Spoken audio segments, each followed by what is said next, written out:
Hello, good morning, good afternoon, good evening. I'm King Posh, your host for today's show. So here we are. We are looking at the 1992 Toyota Supra 2.0 GT Twin Turbo, my rear-wheel drive tune for it. I have made this tune directly for beginners. One thing, it's got the stock motor. In my past video, before when I was doing a review, I had it with the 1600 horsepower engine, and it was just too much.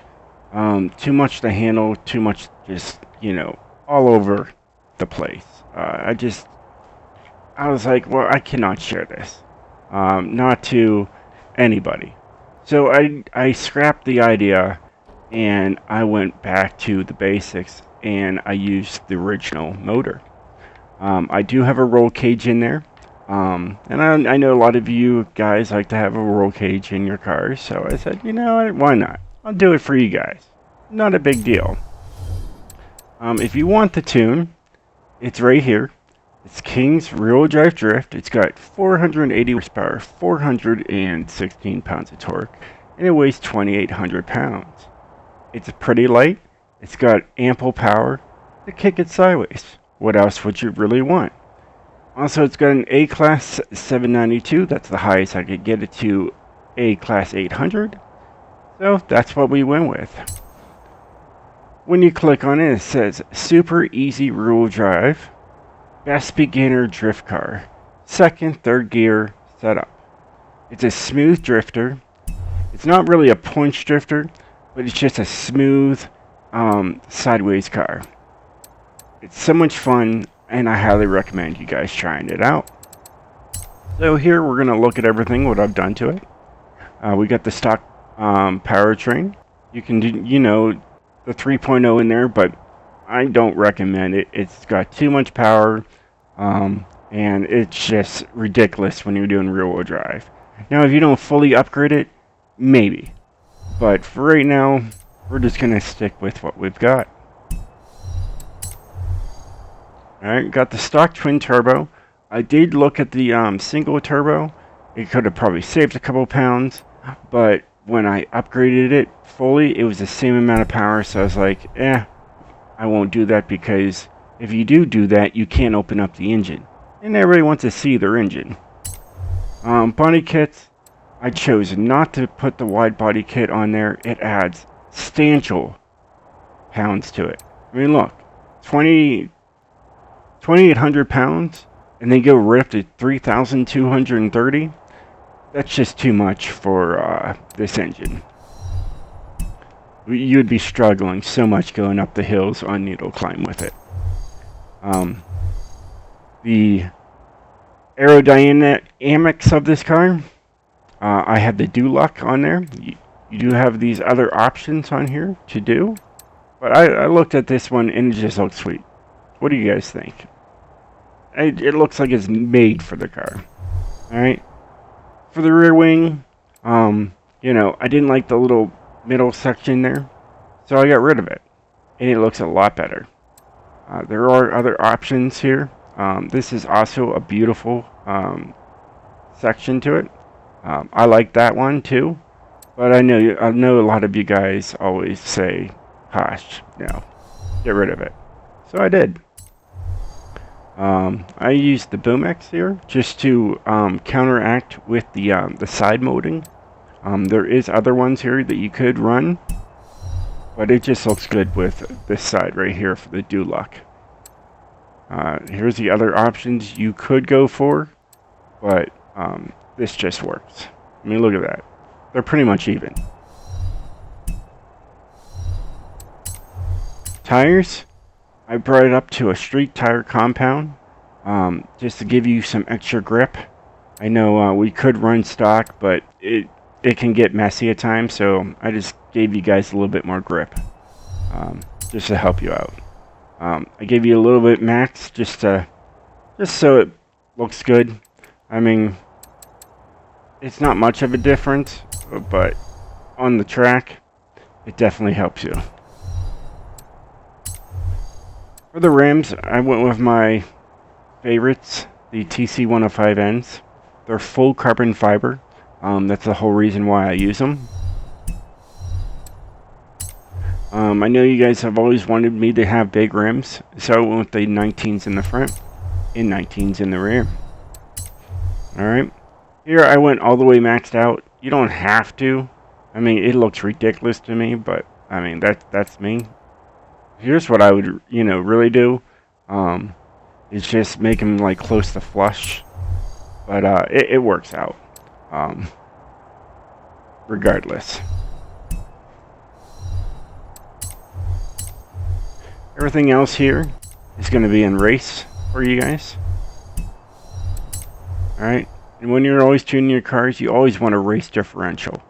Everybody's like, hey Posh, why is my car keep spinning out? I'm like, did you put a race differential in there? Did you work on that? No. Put the race differential in there and start tweaking that. You'll find out you'll spin out a lot less. Here we got the race brakes. Of course, we got a drift springs. The anti-roll bars are there just, they're there. I usually use them on my rear-wheel drives, and a lot of times I don't even use them on my all-wheel drives, but I have them there just to save weight, and I tweaked them. So, race rate reduction. Here's how it would be, almost like the wide body. I mean, you saw how much that wide body took. Man, I wouldn't even want to run it. Here, everything's going to be race all the way through this, all the way to the end, all the way to the flywheel. Alright, let's get right into the tune. I really want to show you guys what I've done to it. So, as I said, it's a beginner tune, so I made the tires pretty much flat, so you get the ultimate grip when you're going sideways. And then the gearing here, pretty easy going. Do have a top speed failed. I understand that, but we're just gonna run it as is. This is the biggest new thing is I'm running a positive setup of 2.0, and then a negative of 1.0, and then 5.0 and 2.1. 2.1, the car's gonna drive straight. If you really want to know a top speed, I don't even know if it will work. Let's see. There you go, almost 200 miles an hour. Not bad. Wow, that's what you can get out of the car. And I mean, it is a straight build, so it will. Oh, look at that! It just went from failed to 188 miles an hour. So that's what you got. Not 200, but hey, this game is messed up. What are you gonna do? You want a little bit more? You can always take the number and go up to 3.6 if you really want to. It's amazing that the speeds are actually showing. They weren't before, but that's Forza Horizon for you. Alright. The anti-roll bars, this is usually what I run if I had the anti-roll bars on. It's 2960 and 2380. Now, if you are tuning the car and you get in it and it's like a 1836, take these bars and just go all the way down to soft or all the way up to stiff, and it will zero out the number, and you can get the perfect numbers in. And that's the same thing with the springs. That's what I had to do here. I had to go all the way down to soft or all the way up to stiff to zero out the numbers.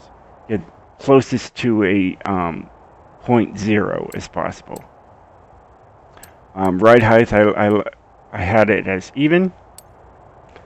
Dampening, this really works on Horizon. Now on Forza Motorsport 7, 6, and whatnot, my rear drives are 10-10 and 1-1 on the bump stiffness.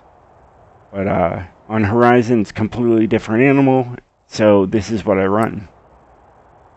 AERO, there is no downforce. Now, if you need to have downforce, you think, oh hey, Posh, the rear spoiler is sweet on these cars, but you don't use them.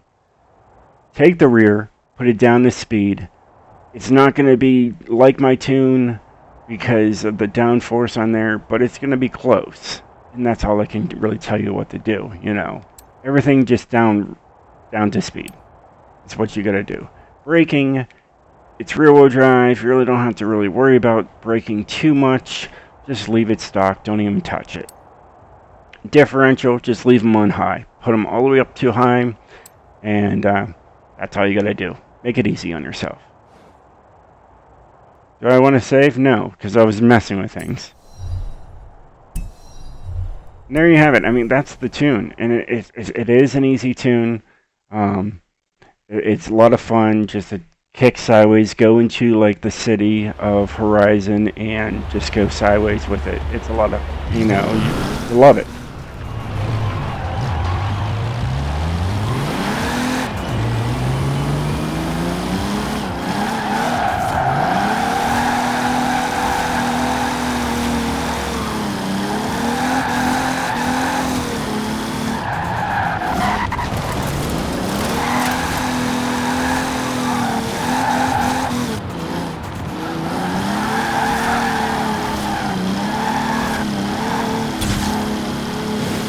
And the drive straight, as you can tell, is very easy.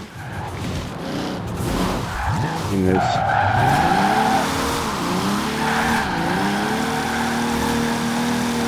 go sideways with it, and a lot of fun. I mean, what else do you want? It's pretty simple. It's a simple tune for you guys to start out with, and and really grow from it. So. Awesome. Well, hey guys, I hope you enjoyed this short video of this rear-wheel drive tune, and hopefully it makes you a better drifter. But yeah, that's really what I want to see out of this. So, alright guys, I'll catch you next time. Peace out. I'm King Posh.